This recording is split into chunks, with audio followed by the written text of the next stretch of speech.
아멘.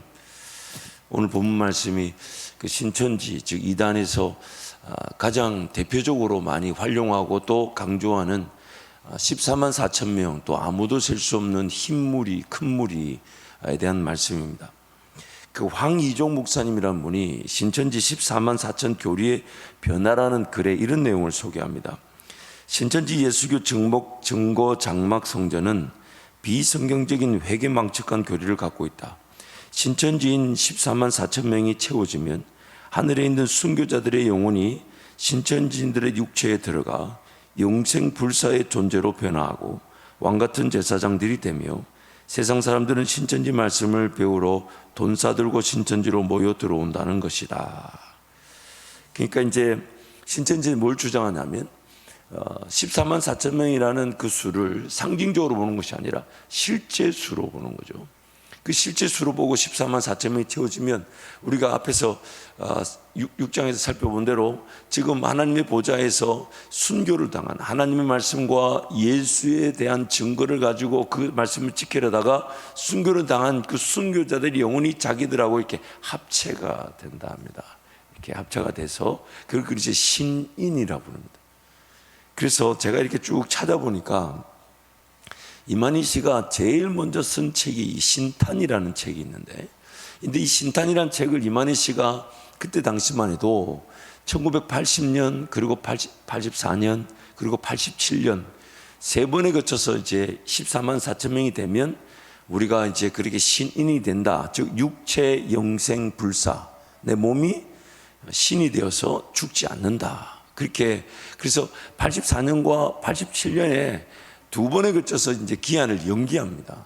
84년이 나중에 제가 요한계시록 12장에 1260일이라고 그러죠. 한때, 두때, 반때를 또 그거를 상징수가 아닌 실제 기간으로 해석해가지고 84년에 14만 4천 명이 된다 했다가 안 돼가지고 연기를 했어요. 87년. 그리고 공교롭게도 신천지 창립일이 우리 교회하고 하루 차이입니다. 3월 14일이에요. 그러니까 우리 교회는 3월 15일인데 신천지 창립일이 3월 14일인데 외울 것까지는 없고요. 근데 어쨌든 84년에 14만 4천 명이 안 돼서 많은 그 이제 신천지인들이 떠나고 87년으로 또 미뤘는데 안 돼가지고 떠나면서 그 신탄이라는 책을 버립니다. 근데 신탄이라는 책을 버렸지만 안타깝게도 신탄이라는 책이 다른 책에 막 소개되고 있는 것까지는 버리지를 못했어요. 그래서 계시록의 진상이라는 책과 또 다른 책에 그 신탄이라는 책을 인용했던 그런 흔적들이 지금도 많이 남아 있습니다. 근데 이만희 씨는 자기가 신탄을 안 썼다. 그래서 저자를 다른 사람들로 바꿔버리고 그들은 이렇게 배교한 인물들로 막 소개하기도 하고 하는데 그 신탄의 책에 보면 이런 내용이 있어요. 사진에 보시면 이제 빨간색 안에 글인데 창조와 진화의 종국점은 오늘의 인생이 아니다. 유인원에서 인간이란 신종이 태어나듯 죄와 사망을 극복한 초인이 탄생한다. 실로 경이롭게도 신인이 탄생한다. 이것이야말로 변화성신이다. 두 가지가 매우 잘못됐죠. 지금 사람이 어디서부터 탄생했답니까? 유인원이라 그럽니다. 이 또라이들은 또 죄송해요.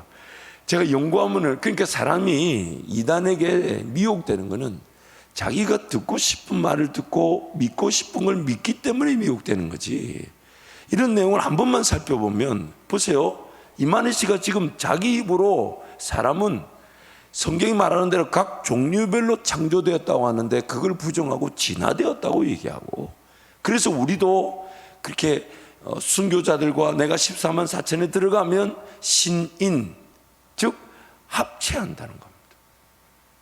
이런 어리석은 내용들이 지금, 그래서 여러분 이 14만 4천 내용을 자세히 들여다보면 이 땅에서 14만 4천 명이 모이면 하늘의 그 순교자들이 우리와 합체가 되어져서 그래서 신인이 된다. 그래서 14만 4천 명을 모으는데 문제는 2014년에 자기네들 수치로 14만 4천 명이 넘었어요.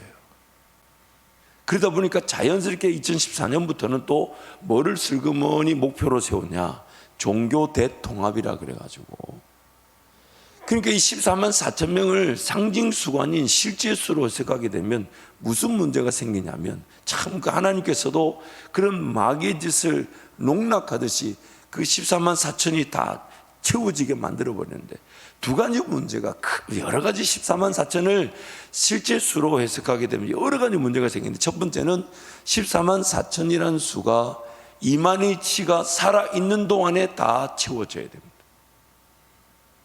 그러니까 이만희씨가 주장할 수밖에 없는 게 육체 영생 불사죠. 요한계시록의 해석이 자기만 해석할 수 있잖아요. 그럼 자기만 해석할 수 있다는 얘기는 자기 때에 요한계시록의 말씀이 다 이루어져야 돼요. 그게 큰 문제가 되죠. 물론 뭐 이런 것도 있어요. 14만 4천이 한국인으로만 채워져야 됩니다. 이해가 되십니까? 한국인으로, 그러니까 다른 데서 예수 믿다가 순교한 사람들은 다 무시되는 거예요. 예수님 이 땅에 오신 이후로 그 전에 말할 거 없고, 하나님의 절대적인 주권에 그 구원받은 자의 수, 그걸 14만 4천일 텐데, 그게 예수님 이후에, 그래서 이 황희종 목사님 이런 얘기도 해요. 공식적으로 순교자가 최소 50만 명이 넘는다고 하는데, 그럼 그들은 다 어디 갔냐. 그리고 신천지 내부에서도 굉장히 문제가 됐던 게 뭐냐면, 저도 뭐 구체적인 걸 좀 다 살펴보지 않았지만은 그 교육장이며 이렇게 대표적인 한 4인방이 있었다 그래요.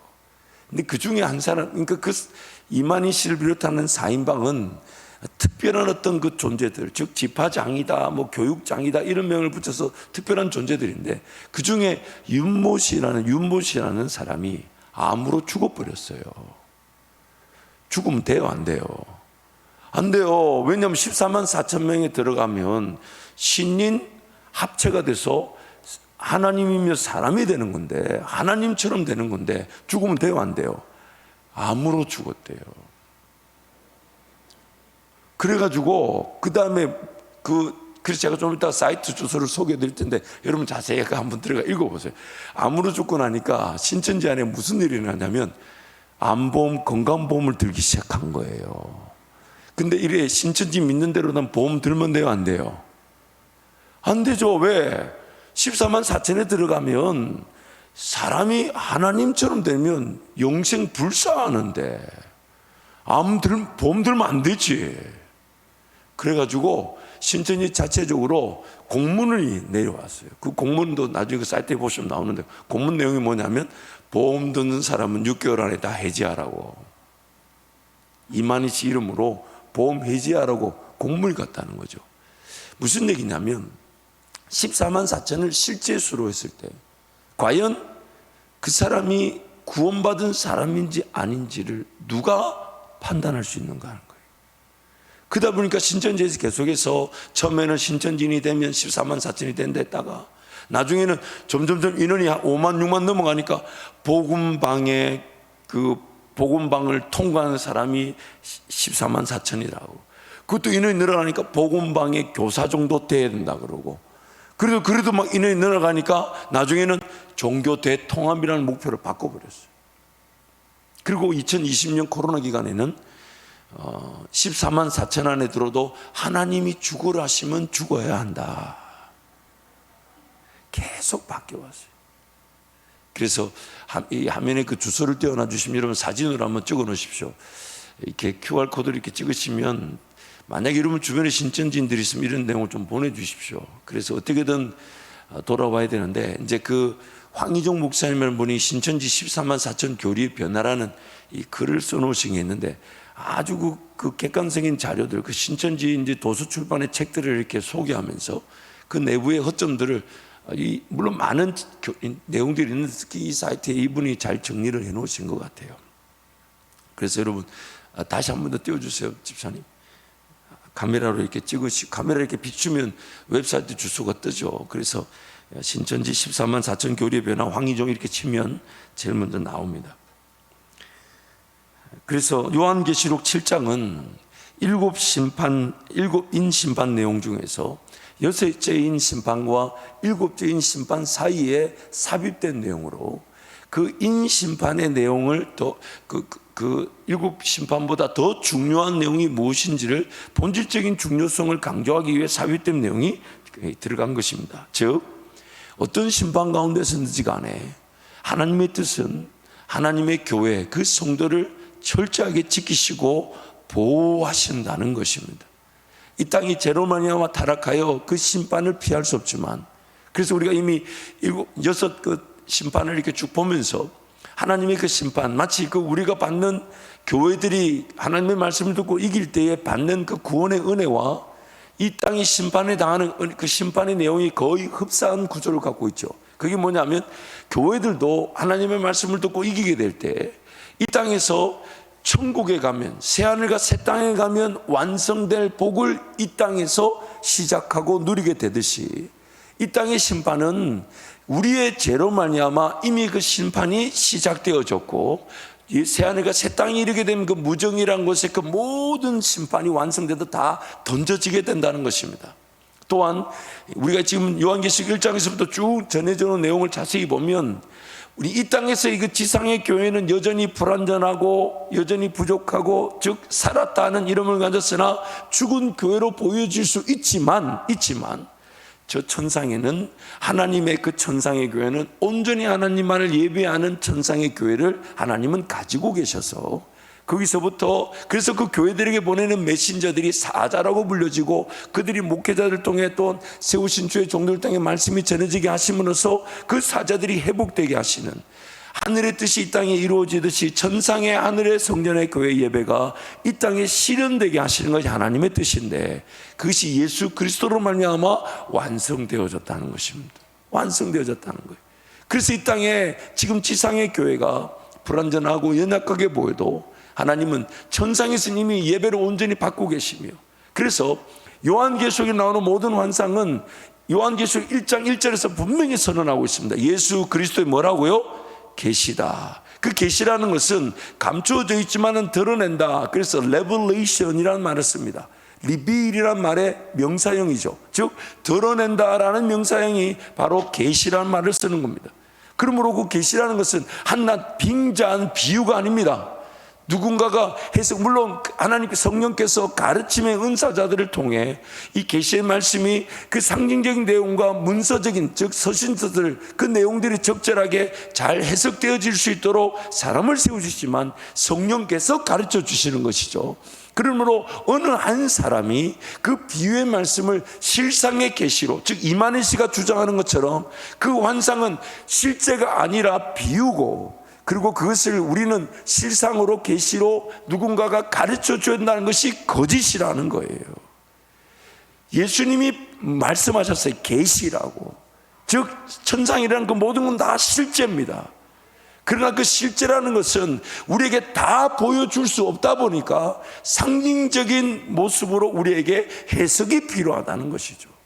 그래서 지금 요한계시록에 그런 7인 심판이 쭉 진행되면서 6번째 심판이 지나고 중간에 삽입구를 넣은 것은 다름 아닌 그 인심판의 내용보다 더 중요한 것은 7장에 삽입된 그 내용이 더 중요하다는 것입니다. 그래서 6장 마지막 절 말씀에 이렇게 얘기하죠. 함께 선포합니다. 그들의 진노의 큰 날이 이르렀으니 누가 능히 서리요 하더라. 사도 요한이 그런 6번째 심판의 내용을 보면서, 인심판의 내용을 보면서 이 큰 심판의 날에, 진노의 날에 누가 감히 서겠느냐. 그런데 그 7장에서 마치 그 사도 요한의 그런 절규 같은 고백에 하나님이 응답하시기라도 하듯이 말씀하셨던 것이 7장의 내용인 것입니다. 즉 하나님께서 성령으로 인치신 그 14만 4천과 또한 천상에서는 아무도 셀 수 없는 큰 무리가 있어 그들이 하나님의 심판을 이겨내고 하나님 앞에 서게 된다라고 답을 주시고 계신 것입니다. 그러므로 이 14만 4천과 아무도 셀 수 없는 큰 무리는 하늘에서의 성전 교회와 지상에서의 교회를 뜻하는 교회를 상징하는 수입니다. 먼저 이 14만 4천 명이라는 상징수는 이미 우리가 24장로들에게 살펴봤던 것처럼 12의 그런 구약의 12지파와 신약의 12사도의 수를 합한 24장로와 또한 이 14만 4천이라는 구약의 12지파와 신약의 그런 12사도와 또한 군대를 일으킬 때마다 민수기 말씀에 보면 이런 말씀이 있어요. 31장 4절 보면 이스라엘 모든 지파의 각 지파에서 1000명씩을 전쟁에 보내라. 그러니까 12 곱하기 12 곱하기 1000을 하게 되면 14만 4천이라는 상징수, 그 수가 실제 수가 아니라 이 땅의 지상의 교회를 상징하는 수로 우리에게 등장하는 거예요. 그래서 이필찬 교수는 이렇게 소개합니다. 오늘 7장 1절에서 8절은 하나님이 이마에 인치신 14만 4천, 즉 지상에 전투하는 교회. 그리고 9절에 17절은 아무도 셀 수 없는 그물이, 즉 하늘에서의 승리한 교회를 우리에게 말씀해 주고 있다는 거죠. 아무도 셀 수 없는 그물이는 지금 하늘 성전에서 하나님을 예배하는 성도들, 즉 최후의 심판 끝에 완성될 새하늘과 새 땅의 교회의 모습을 현재 보여주고 있습니다. 지금도 하나님은 예배를 천상에서 받고 계시고 마침내는 그 예배가 완성될 때까지 지상의 교회가 전투하는 교회, 예수 그리스도 이름으로 전투하는, 근데 그 예수 이름으로 전투하는 교회는 세상의 방식으로 전투하는 것이 아니라 고난과 고통과 환난 가운데서 하나님의 말씀과 예수의 증거를 지켜내며 인내하며 예수와 동행하는 자들이 실제 전투에 승리하는 교회로 소개되면서, 그래서 그들이 환난 가운데서 나온 무리들, 즉 아무도 셀 수 없는 큰 무리로 하늘 성전에서 예배하는 자들로 우리에게 보여주고 있는 것입니다. 그래서 특히 이 하늘 성전에서는 창세기 13장, 15장, 32장에 보면 아브라함에게 그렇게 얘기하셨죠. 바다의 모래를 보라고, 하늘의 별을 보라고. 셀 수 없는 자들이 회복되게 될 것이라고, 그 언약의 말씀을 성취하듯이 하늘에 아무도 셀 수 없는 큰 물이라는 표현을 썼고, 또한 하늘 성전에서는 수의 구분이 필요가 없죠. 왜냐하면 거기는 죄로 말미암아 타락한 사람들이 있습니까, 없습니까? 없으니까. 그러니까 거기는 다, 모든 하늘 성전에 있는 사람들은 100% 아무도 셀 수 없는 큰 무리가 다 하나님으로 온전히 예배하는, 즉 예수 그리스도의 피로 정결함을 입고 흰 옷 입은 자들만 있기 때문에 거기는 수의 구분이 필요가 없죠. 그러나 이 땅에는 죄로 말미암아 타락한 이 세대 중에서 예수 그리스도로 말미암아 구분된 사람들이 있는데, 그 구분된 사람들의 수를 14만 4천이라는 상징수로 말씀하고 있는 것이죠. 이 땅에서 현존하는 교회는 수많은 사람들 중에서 택함을 입은 자들이며 또한 하나님의 나라를 위해 전투하는 교회로서의 성도들입니다. 그래서 그 수가 14만 4천이라는 그 상징수로 정해져 있는 것이죠. 그래서 구약과 신약의 상징수로서 14만 4천, 하나님의 전투하는 교회로서 우리가 서게 되는 것입니다. 그래서 이 이필찬 교수의 글을 소개하면, 아무도 셀 수 없는 큰 무리는 하나님이 아브라함에게 약속하셨던 아브라함 자손의 성취로서 신약의 교회 공동체를 의미한다. 이 큰 무리가 보좌 앞과 어린 양 앞에 서 있는 모습은 신약 교회 공동체가 천상적 존재라는 사실을 분명하게 보여준다. 이것이 미래의 모습이 아닌 현재의 모습이라는 사실을 주목해야 한다. 또한 흰옷을 입고 종려가지를 들고 있는 큰 무리의 모습에서 교회 공동체의 궁극적인 승리를 볼 수 있다. 그러므로 우리에게 미래에 나타날 그 일은 이미 천상에서 다 이루어졌습니다. 그러나 이 땅에서 하나님의 그 분명한 예정하심 속에 태어날 교회와 성도들이 존재하고 있기 때문에 이 땅에 여전히 그런 고통과 고난과 환난이 있지만, 그러나 그 고통과 고난과 환난 가운데서 예수 그리스도 이름으로 그 하나님의 말씀과 예수의 증거를 지킨 자들이 나중에 아무도 셀 수 없는 그 큰 물이 하늘 성전에 참여하게 되는 성도들로 구별되게 된다는 것입니다. 교회는 이미 주님 품에 안겨 하늘 안식을 누리는 성도들과 또한 이 땅에서 예수 그리스도를 따라 전투하는 교회로, 이 전투하는 교회 성도들도 마침내는 저와 여러분도 영원한 안식을 누리게 되는 것이죠. 영원한 안식을. 요한계시록 말씀을 제가 먼저 연구하고 배우고 묵상하면서 참 그 천국에 대한 소망이 더 커지는 것 같습니다. 그러면서 참 신기해요. 예수 재림의 날을 더 기다리게 되는데 삶은 더 활력이 생기고 또 희망이 생기고 정말 평생 이것만 하면 좋겠다, 그런 마음. 그리고 참 너무 죄송한 게, 목사는 마땅히 할 일을 하는데 저보고 다들 수고한다 해주고, 또 어떤 분은 고생한다 해주니까, 야, 이거 참 보통 은혜가 아니에요. 목사는 참 마땅히 할 걸 하는 것 뿐인데, 여러분한테 그런 칭찬을 받으니, 물론 안 하신 분들도 있습니다만은 그러나 참 감사하죠.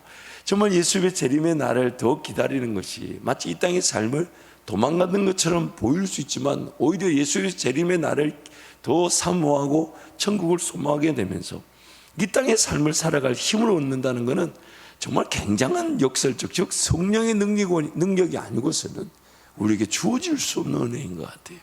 그러니까 여러분, 이번 기회에 요한계시록 말씀을 더 많이 묵상하시고 더 많이 읽으셔서 정말 예수 재림의 소망이 더 분명해지시기를 축복합니다.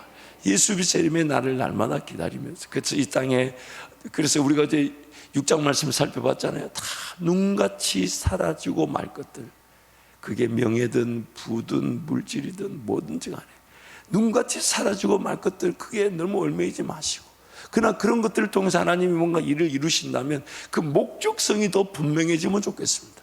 하나님, 이 물질이 혹은 이 시간 혹은 이 사건, 이 어려운 이 문제를 통해 하나님 무엇을 더 나타나기를 원하시고, 어디에 더 영광을 받으시기를 원하시며, 어떻게 쓰여지기를 원하시며, 어떻게 관리되기를 원하시며, 어디로 흘러보내야 될지를 원하시는지, 그 하나님의 그런 궁극적인 목적성이 우리가 좀 더 맞춰지게 된다면 정말 이 땅의 삶이 더 주님 따라 살아가는, 그래서 나중에 우리가 표현이 나옵니다마는 어린 양 대신 예수 그리스도가 어디로 이끄시는지 인도함을 따라가는 자들, 그런 은혜를 우리가 더 누리게 될 줄 믿습니다. 그래서 오늘 본문 13절 17절 말씀에 영원한 안식에 대한 교회의 모습을 이렇게 소개하는 거죠. 함께 선포합니다.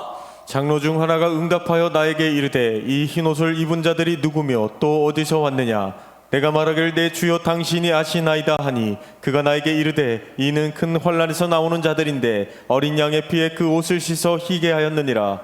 그러므로 그들이 하나님의 보좌 앞에 있고 또 그의 성전에서 밤낮 하나님을 섬기매 보좌에 앉으신 이가 그들 위에 장막을 치시리니, 그들이 다시는 줄이지도 아니하며 목마르지도 아니하고 해나 아무 뜨거운 기운에 상하지도 아니하리니, 이는 보좌 가운데 계신 어린 양이 그들의 목자가 되사 생명수 샘으로 인도하시고 하나님께서 그들의 눈에서 모든 눈물을 씻어 주실 것임이라. 아멘. 7장 말씀이 그 인 심판, 또 앞으로도 그 삽입구의 내용이 또 나팔과 심판이 나타나겠지만, 그 심판이 계속 진행된 중에 이것이 딱 중간에 삽입된 것은 그 성도들에게 힘을 내라는 것이죠. 그런 고난이 있고 고통이 있지만, 그러나 예수 그리스도가 걸어가셨는 것처럼 우리도 그 고난과 고통의 길을 걸어감으로 승리하는 교회가 되어서 마침내는 그 하늘 성전에서 성도들이 천상의 예배를 드리며 그 안식을 누리는 것처럼 우리도 그렇게 안식에 누리게 될 것이다. 그래서 마치 24장로들이 그 영광의 면류관을 벗어 주께로 돌리면서 모든 존귀와 영광이 우리 주님께 있습니다 라고 말하는 그 24장로들의 예배는 누군가의 예배가 아닌 우리가 그 천상에서 드릴 영광의 예배라는 것이고, 또 이 땅에서 그 예배를 맛볼 수가 있다는 것입니다. 좀 불완전하고 연약하고 부족하지만, 또 제 가운데 쓰러지고 넘어질 수 있지만 예수님 다시 나를 붙잡으시고 이렇게 세워주셔서 그 예배를 온전히 드릴 수 있게 하시는 것, 그 장면을 우리에게 자꾸 반복시켜 보여주는 거예요. 그리고 방금 읽었던 이 말씀은 요한계시록 새하늘과 새 땅이 임할 때 그때 또 등장합니다. 그러니까 하나님은 이미 모든 게 다 정해져 계시고, 그것을 어떻게든 우리에게 환상이든 혹은 예언의 말씀이든 서신이든 어떻게든 우리를 위로하시고 격려하시면서, 그러니까 여러분 어제도 말씀드렸지만은 하나님이 모든 걸 다 정하셨고 그 정하신 대로 이루신다. 그리고 예수 그리스도께서 그것을 실행하시고 주도하신다. 그렇다면 우리는 어떤 자세를 취해야 되냐? 이렇게 세 줄로 끝날 말을 여러 가지 다양한 그림을 보여주시고 알게 하시고 붙잡게 하시고 보게 하시고, 그게 그러니까 여러분 오늘 우리가 사도 요한이 봤던 것만큼의 그런 감각이 없는 걸 아파할 줄 알아야 되겠죠. 사도 요한이 그 안을 성령에 이끌려서 오늘 이 장면을 보고 우리에게 기록해 준 것은 사도 요한만큼의 감동을 우리에게 전하기 위한 하나님의 목적이 있는 건데, 우리가 이 요한계시록을 보면서 사도 요한이 본 것처럼 그런 감동이 없는 걸 아파할 줄 알아야 되지만, 하나님은 사도 요한에게 보여주신 것은 우리에게 보여주시려고 기록하신 거잖아요. 기록하신. 그러니까 이 요한계시록의 말씀을 읽으면서 그런 감동을 사모하는 거죠. 나도 곧 하나님 그런 예배를 이 땅에서도 드리다가 천국 가면 온전히 드리겠군요. 그런 예배를 얼마나 좋습니까? 하나님이 이런, 누구의 얘기가 아니에요. 이 땅에 예수 그리스도를 따라간 것뿐인데 뭔가 일이 나타났을 때, 예수님이 나에게 그런 네가 한 것처럼 면류관을 씌워주실 때, 이 일을 계획하신 분도 꿈꾸게 하신 분도 하나님이신데 그거를 성령께서 이루게 하시고 그 가운데 또 인내하게 하시고 또 쓰러지고 넘어진 때도 있지만 붙잡으시 기어이 오늘 이 은혜의 자리, 능력의 자리, 영광의 자리에 이르게 하셔서, 그래서 마땅히 하나님 홀로 하신 것이면 하나님 마치 내가 한 것처럼 면류관을 씌워주실 때, 그럼 우리도 24 장로들처럼 그 면류관 벗어들여서 이거는 내가 한 게 아닙니다. 그분이 하나님 24 장로들이 면류관을 고이 들였다기보다는 집어 던진 거라고 저는 제 생각이에요. 또 그렇다고 얘기하지만, 왜요? 그거는 내가 취할 면류관이 아닌데 하나님 우리에게 자꾸만 그것을 내가 한 것처럼 누리게 하시지 않았나 이 말이에요. 그러니 그 24 장로들이 드리는 영광의 면류관을 던지는 예배는 우리가 이 땅에서 드리는 간증이며 고백이며 우리가 드리는 예배 현장이며 마침내 예수 재림의 날에 온전하고 완전하게 맛볼 예배인 것입니다. 얼마나 귀하니? 그러니까 그 말씀 우리에게 지금 보여주고 계신 거예요. 너희들도 그 예배를 드리게 될 것이고 또한 온전하게 완전하게 드릴 날이 곧 오게 된다.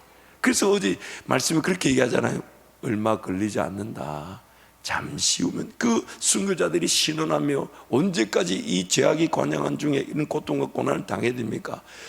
주님 뭐라 하셨습니까? 잠시면 된다. 잠시면.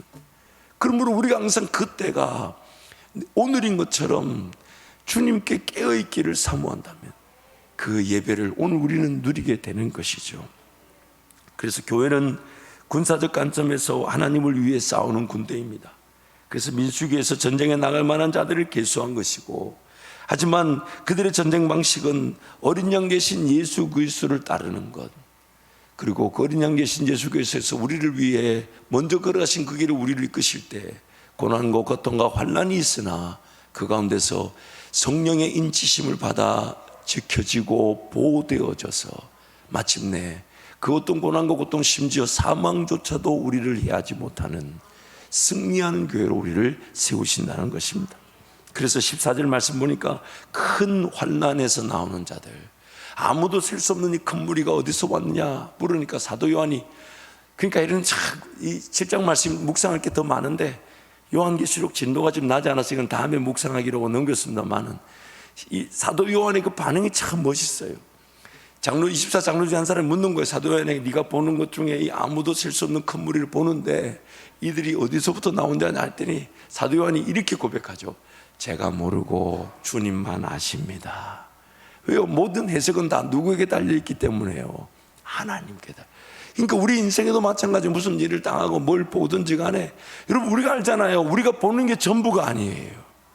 실상 이 땅에 나타나고 있는 물질적인 세계, 1차적이고 2차적인 그 관계 속에서도 나타나는 일도 우리가 모르는 그 비하인드, 그 이면에 뭔가 다른 내용이 있을 수 있는데 하물며 그러니까 인생에 뭔가 일어나는 일로 이는 시시콜콜 일희일비해서는 안 됩니다. 그 일이 판단하고 끝났는 것처럼 다 된 것처럼 더 이상 하나님이 안 살아 계신 것처럼 그렇게 착각해서는 안 돼요. 해석은 누구한테 있다? 하나님께. 그래서 나는 그저 인내하며 주님 바라보며 주님이 다 넘어가게 하실 것인데, 그래서 사도 요한에게 묻자 사도 요한이 그렇게 말하죠. 저는 잘 모르지요. 그러니까 24 장로가 답을 해주죠. 큰 환난에서 나왔는데 어린 양의 피로 씻김을 받고 희게 된 자들이다. 그렇게 말씀하셔. 그래서 그러한 자들에게 이제 새하늘과 새 땅에서 누릴 영원한 안식이 보장되어 있는 겁니다. 그래서 7장 말씀은 6장에서 과연 그 심판, 그 진노의 날에 감히 누가 하나님 앞에 설 수 있을까라는 그 사도 요한의 신세한탄과 같은 자문자답의 그런 질문에 하나님이 답해 주시기라 하듯이 그 인심판이 진행되고 있지만 두려워하지 마라. 하나님을 섬기며 예배하는 자들은 철저하게 보호되어질 것이며 오히려 그 고난과 고통과 환난이 진정한 승리하는 교회의 모습으로 이 땅에 나타나게 될 것이다. 그렇게 우리에게 말씀하시는 겁니다. 그래서 지상에 전투하는 교회 14만 4천 명은 하나님의 인침을 받은 자들이기에 하나님께서 그들의 소유주가 되셔서 그들을 지키고 보호하신다. 1절부터 4절 말씀 함께 선포합니다. 이 일 후에 내가 내 천사가 땅 내 모퉁이에 선 것을 보니 땅의 사방에 바람을 붙잡아 바람으로 하여금 땅이나 바다이나 각종 나무에 불지 못하게 하더라. 또 봄에 다른 천사가 살아계신 하나님의 인을 가지고 해 돋는 데로부터 올라와서 땅과 바다를 해롭게 할 권세를 받은 내 천사를 향하여 큰 소리로 외쳐 이르되 우리가 하나님의 종들의 이마에 인치기까지 땅이나 바다나 나무들을 해하지 말라 하더라. 내가 인침을 받은 자의 수를 들으니 이스라엘 자손의 각 지파 중에서 인침을 받은 자들이 14만 4천이니 땅의 내 모퉁이다. 이미 우리가 살펴본 대로 4라는 그 수는 땅 전체를 상징하는 수라고 볼 수 있다 그랬죠. 그래서 내 천사가 땅의 모퉁이 내 모퉁이에 서서 이제 심판 즉 해롭게 할 권세로 바람을 붙들고 있는데 근데 그 심판하는 천사들을 통제하고 다스리는 다른 천사가 나와서 말하기를 하나님의 백성들에게 인이 쳐질 때까지 그 심판을 잠시 유보하라는 거예요. 결국 그 심판의 목적이 명확하게 드러나죠. 하나님의 모든 관심은 지금 누구에게 있냐?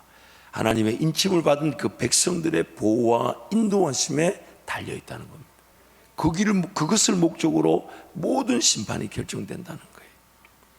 그래서 지금 하나님의 인침을 받은 종들, 그러나 이미 그 인침을 받은 종들의 표시를, 그 인침을 받은 종들을 성경이 뭐라 하냐? 우리는 이미 예수 그리스도께서 그분의 피로 우리를 값주고 사셨기 때문에. 값주고 샀단 말이 뭡니까? 짐승을 사면 이제 우리나라는 이제 그렇게 하지 않습니다. 왜냐하면 다 집에 한 마리씩밖에 없어가지고 뭐 뿔에 이름표 정도 다는 정도지만 제가 유학을 갔었던 그 텍사스 서부 텍사스라고 그러는데 텍사스 가면 이렇게 이제 농장이 뭐 10만 평 뭐 이렇습니다. 농장 울타리가 10만 평, 그러니까 울타리라고 볼 수 없죠. 그 10만 평에 소를 이렇게 쭉 풀어놓습니다. 그래서 종종 헬리콥터로 이제 그 먹을 양식을 이렇게 떨어뜨려 주기도 하는데, 근데 그러니까 그 풀어놓는 그 땅에 사실 울타리를 제대로 세울 수가 없잖아요. 그 10만 평 울타리 어떻게 세워요? 그러니까 이렇게 풀어놓고 방목하는데, 방목할 때 이제 누구 손질을 어떻게 할 수 있냐 이 말이에요. 그러니까 거기다가 소의 등에다 뭐를 이렇게 마크를 하냐? 불로 태우는 거죠. 내 소다. 그걸 인이라 그러는. 성령께서 지금 우리를 그렇게 인치셨다고 말하죠. 왜냐하면 예수께서 이미 성경이 말하잖아요. 그분의 피로 우리를 값주고 사서 하나님께 뭘로 드리셨다고요? 나라와 제사장으로 드리셨다. 그래서 고린도후서 1장 22절 말씀 함께 선포합니다. 그가 또한 우리에게 인치시고 보증으로 우리 마음에 성령을 주셨느니라. 에베소서 1장 13절 말씀도 함께 선포합니다. 그 안에서 너희도 진리의 말씀 곧 너희의 구원의 복음을 듣고 그 안에서 또한 믿어 약속의 성령으로 인치심을 받았으니. 이미 예수님께서 우리를 피로 값주고 사셨으니 우리는 누구 것입니까? 예수 그리스도의 것입니다. 그리고 예수 그리스도의 것이라는 것을 뭘로 인치셨냐? 성령이 내 마음에 들어오셔서 머물고 계시는 것으로 인을 치셨다는 거예요. 그래서 그 성령의 음성을 듣고 성령의 음성에 민감하는. 그러면 오늘 나의 삶의 보호와 인도는 나의 어떤 삶에 뭘 가졌나 안 가졌나 이런 것들이 아니라 성령의 인이 쳐져 있는 것. 그래서 내가 하나님을 잘 모르고 내가 하나님을 잘 이해하지 못했을 때도 하나님 나를 보호하셨죠. 나를 지키셨죠. 아마 천국 가게 되면 수만 가지가 감사와 영광이 될 텐데 그중에 가장 대표적인 게 이 땅의 삶의 모든 기록들, 즉 로마서 11장과 14장에 보면 우리 입으로 우리가 한 모든 일들을 하나님 앞에 다 짓고 한다. Will confess directly, 즉 내가 삶에 일어난 내 모든 삶의 일들을 내 입으로 하나님 앞에 다 짓고 한다. 하나님 앞에 그것이 낱낱이 드러난다는 얘기죠. 그러나 그것은 심판의 어떤 과정이 아니라 상급의 과정이죠. 생명의 부활을 위하는데 그 모든 것이 성과학으로 다 드러나게 되죠. 근데 그때 우리에게 주어질 감격이 뭐냐면, 하나님이 그때 내가 모르는 중에도 나를 지키고 계셨구나. 이거에 엄청난 감사와 감격이 있을 겁니다. 우리가 기억하는 그 양보다 아마 수천 수만 배 많을 겁니다. 내 인생의 기록에 그런 무지하고 허무하고 무식했던 그 선택과 결정 속에서도 하나님 철저하게 나를 지키셨던 그 인도하심, 그는 우리는 모르죠. 그러나 천국 가면 엄청나게 감사할 겁니다. 엄청나게. 그러므로 우리 삶의 초점이 어디에 둬야 됩니까? 내 실력, 내 능력을 갖추는 데 있지 않고 내가 하나님의 소유라는 그것을 믿는 데 있는 것이죠. 내가 하나님의 소유라면, 그렇다면 오히려 믿음의 도전도 좀 더 수월해지지 않을까요? 나는 지금 이 시간이 안 돼, 나는 물질이 없어, 그렇게 말하지 않겠죠. 왜냐하면 그것이 나를 지켜주는 것도 아니며 그것이 내가 걸어간 믿음의 길에 결정하는 일의 그 요소가 아니니까. 하나님이 나를 자녀로 삼으셨다는 것, 나를 인치셨다는 것, 그것이 삶의 유일한 나를 안전으로 지켜준 유일한 근거인데, 우리가 그것을 자꾸 믿지 못한 채 자꾸만 뭔가 이 땅에서 이런 가져야 될 것들, 갖추어야 될 것들, 그런 것들이 오늘 우리의 삶에 있는 것처럼 그렇게 여겨질 수 있다는 것입니다. 그러므로 여러분, 오늘도 우리 시선이 정말 우리를 포기하지 않으시는 하나님 앞에서 기꺼이 내어드리고 맡겨드리는 그런 왜 웃는지는 좀 이따 가르쳐 드릴게요. 아니, 좋은 결론의 얘기 중에 지금 여러분, 오늘 우리의 시선이 우리 어떤 세상의 삶에 갖추고 가져야 될 것들보다 하나님이 나를 포기하지 못하신다, 그 진리의 말씀에 더욱 주님 의지하고 주님 따라가는 매일매일의 삶이 되시기를 축복합니다.